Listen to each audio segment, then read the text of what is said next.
আমরা ক্যাব মনোনীত যুব সাংসদবৃন্দ প্রথম জ্বালানি যুব সংসদীয় অধিবেশনে দৃঢ় প্রত্যয়ে ঘোষণা করছি, আমরা জনগণের জ্বালানি অধিকার প্রতিষ্ঠায় সংগ্রাম করব এবং জাতীয় জ্বালানি রূপান্তরে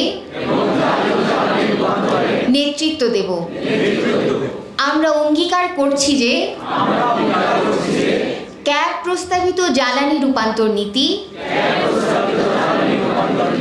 বাস্তবায়নের সংগ্রামকে বেগবান করব। নবায়নযোগ্য জ্বালানি ও জ্বালানি সংকট উত্তরণে ক্যাবের 13 দফা প্রস্তাব বাস্তবায়ন নিশ্চিত করব।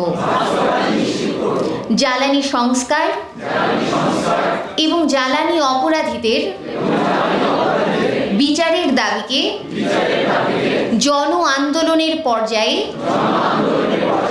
উন্নীত করব। দেশের সর্বস্তরের স্কুল, কলেজ ও বিশ্ববিদ্যালয়ে